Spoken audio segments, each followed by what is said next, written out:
নবী সাল্লাল্লাহু আলাইহি সাল্লামের একজন কাছের একটা সাহাবী হযরত কালন রাদিয়াল্লাহু তাআলা আনহু, উনি মৃত্যুর সময় কালেমা পড়তে পারে না। অন্যান্য সাহাবীরা নবী সাল্লাল্লাহু আলাইহি সাল্লামের কাছে গেলেন। নবী সাল্লাল্লাহু আলাইহি সাল্লামকে গিয়ে বললেন, হে ইয়া রাসূলুল্লাহ, আপনার সেই সাহাবী কালেমা পড়তে পারে না। আপনার সেই সাহাবী তো যেই সময় দান করত, উনার পকেটে যখন হাত দিত, হাত দিয়া যেই টাকা, যেই দেনমোহর যা ছিল, যেই টাকা যা মুঠ করে নিত, জীবনও চাইতো না। এটা কি 10 টিয়ারা, 5 টিয়ারা, 20 টিয়ারা, 100 টিয়ারা জীবনও চাইতো না। কারণ উনার পকেটের মধ্যে হাত দিলে হাতের মধ্যে যেই টাকা ওঠে, ওই টাকা সহকারে দান করে দিত। বলেন সুবহানাল্লাহ। ওই সাহাবী এমন ছিল, রুকু দিলে আর মনে হয় না সে রুকু থেকে উঠবে, সিজদা দিলে এমন হতো মনে হয় ওই কালম রাদিয়াল্লাহু তাআলা আনহু মারা গেছে। এমন সিজদা দিত, দীর্ঘ সিজদা দিত, মনে হইতো যে সাহাবীরা মনে করতো সে মারা গেছে। তাইলে আপনারা বলেন, যে লোকটা দান করার সময় জীবনও হাতের দিকে তাকাইতো না, টাকার দিকে তাকাইতো না, যে সাহাবী সিজদা রুকু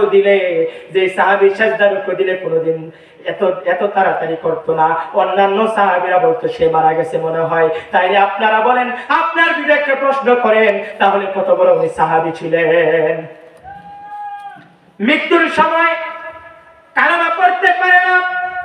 নবী সাল্লাল্লাহু আলাইহি সাল্লাম তখন সাহাবীদেরকে জিজ্ঞেস করলেন, হে সাহাবীরা, তার কেউ আত্মীয় স্বজন আছে নাকি? তখন আত্মীয় স্বজনের মধ্যে তার একজন মা ছিল।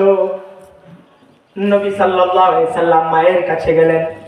উনার মায়ের কাছে গিয়া বলতেছেন, হে কালন রাদিয়াল্লাহু তাআলা আনহুর আম্মা জান, আপনার কাছে কালন রাদিয়াল্লাহু তাআলা আনহু কেমন ছিল? তখন কালন রাদিয়াল্লাহু তাআলা আনহুর আম্মা জান বলতে লাগলেন, ইয়া রাসূলুল্লাহ, হযরত কালন রাদিয়াল্লাহু তাআলা আনহু একজন ব্যক্তি হিসেবে আমার কাছে অনেক ভালো মানুষ ছিল, অনেক ভালো মানুষ ছিল, অনেক দয়াবান ছিল। কালন রাদিয়াল্লাহু তাআলা আনহু অনেক ভালো মানুষ ছিল। যখন দান খয়রাত করতে কখনো টাকার দিকে তাকাইতো না। যখন সিজদা দিত অনেক আল্লাহ ভীরু ছিল, আপনাকে অনেক মহব্বত করত ইয়া রাসূলুল্লাহ। কালন রাদিয়াল্লাহু তাআলা অনেক বড় সাহাবী ছিলেন। তখন ইয়া রাসূলুল্লাহ, আপনি আমার কাছে কেন আসলেন আমি তো সেটা জানি না, কিন্তু কালন রাদিয়াল্লাহু তাআলা একজন ব্যক্তি হিসাবে অনেক ভালো লোক ছিল। তখন নবী সাল্লাল্লাহু আলাইহি সাল্লাম তখন জিজ্ঞেস করতে লাগলেন, হে কালন রাদিয়াল্লাহু তাআলা, হে কালনের মা, তুমি তো বললা কালন রাদিয়াল্লাহু তাআলা একজন ব্যক্তি হিসাবে কেমন ছিল। এবার কালন রাদিয়াল্লাহু তাআলা আম্মাকে জিজ্ঞেস করলেন, হে কালনের মা, তুমি বললা যে ব্যক্তি হিসাবে কালন কেমন ছিল, এবার আপনি বলেন কালন রাদিয়াল্লাহু তাআলা কালন আপনার সন্তান হিসেবে কেমন ছিল। তখন কালন রাদিয়াল্লাহু তাআলা আম্মা জান চোখের পানি ছেড়ে দিলেন আর বলতেছেন, ইয়া রাসূলুল্লাহ, কালন এমন একটা সবার সন্তান ছিল,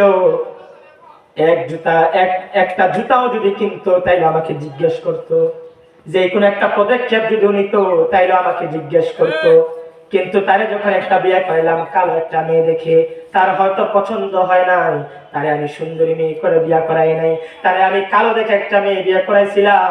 এজন্য সে বিয়ের কয়েকদিন পরে সে যখন ব্যবসা বাণিজ্য করত, সব টাকা প্রতি বছর প্রতি মাস প্রতিদিন আমার কাছে আইনা দিত।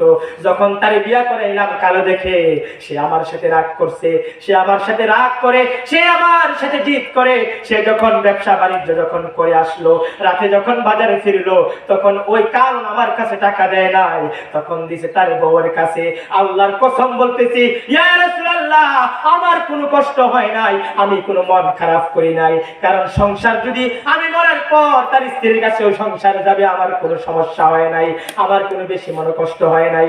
কিন্তু ইয়া রাসূলুল্লাহ, আপনি যখন বলতেছেন কালন রাদিয়াল্লাহু তাআলা সন্তান হিসেবে কেমন ছিল, আমি বলছি সন্তান হিসেবে তেমন ছিল, কিন্তু যখন তার বউয়ের হাতে টাকাটা দিছে আমি দুই চোখ দিয়ে তাকায় রইছি, আমার কোনো কষ্ট হয় নাই, আমার অন্তরে শুধু একটা আঘাত লাগছে।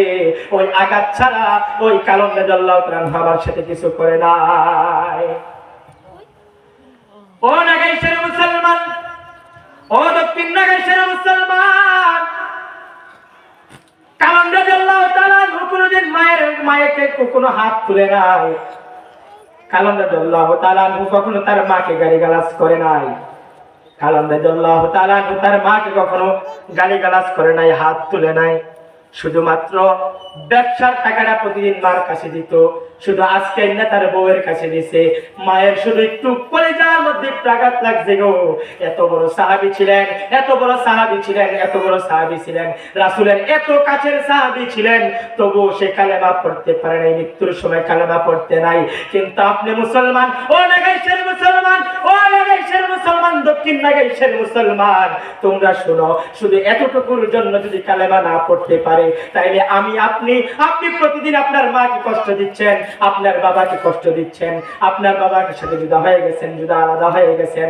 তাইলে উনি যদি কালেমা না পড়তে পারে, তাইলে আপনি মুসলমান, এত বড় বড় হজ করেন, এত বড় বড় দান খয়রাত করেন, আপনার কিচ্ছু লাভ হইতো না। দৈন্তার ন আকার না, বলেন ঠিক কিনা?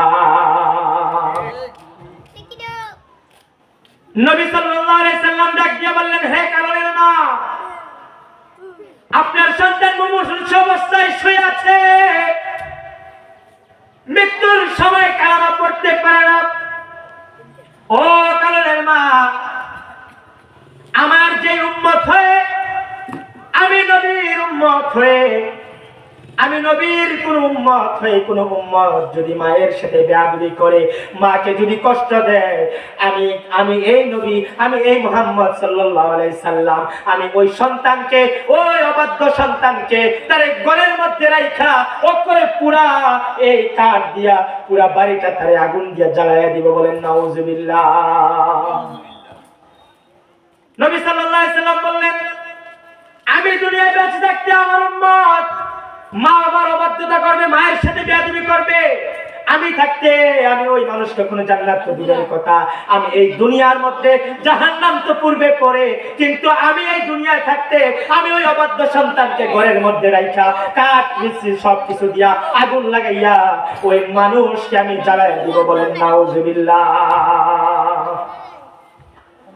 ও দক্ষিণ নাগাইশের মুসলমান, ওই কারণে মা ডাক দিয়ে বললেন, হে রাসূলুল্লাহ, ইয়া রাসূলুল্লাহ,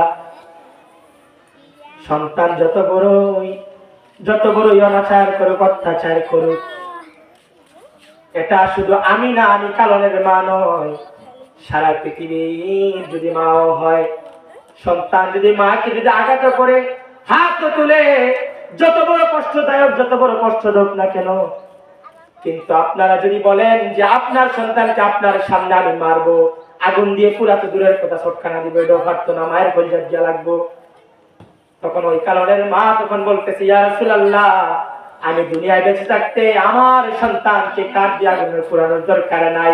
আমি এই কারণের মা, আমি কালনকে নিজ থেকে, অন্তর থেকে আমি মাফ করে দিলাম। বলেন সুবহানাল্লাহ। ও দক্ষিণ নাগাইশের মুসলমান, আবার শুনেন, কারণের মা যখন মাফ করে দিল, হযরত কারণ রাদিয়াল্লাহু তাআলা যেখানে কালেমা পড়তে পারে না, মুমূর্ষু অবস্থায়, আমরা বাংলা ভাষায় বলে উফুরটান করে গেছে, আর মুমূর্ষু অবস্থায় যে মানুষটা হঠাৎ উঠতে পারে না, কালেমা পড়তে পারে না, ওই মানুষটা হঠাৎ করে দাঁড়িয়ে গেলেন, 2 রাকাত যখন নামাজ পড়লেন, যখন নফল নামাজ পড়লেন, কালেমা পড়ে সাথে সাথে শহীদ হয়ে গেলেন। বলেন সুবহানাল্লাহ। তাহলে আবার বুঝছেন কিনা? মায়ের দাম বুঝছেন কিনা? দক্ষিণ নাগাইশের মুসলমান বলে গেলাম, আপনার মাকে কখনো কষ্ট দিয়েন না, বাবাকে কখনো কষ্ট দিয়েন না, বাবাকে কখনো কষ্ট দিয়েন। বলেন ইনশাআল্লাহ, বলেন ইনশাআল্লাহ।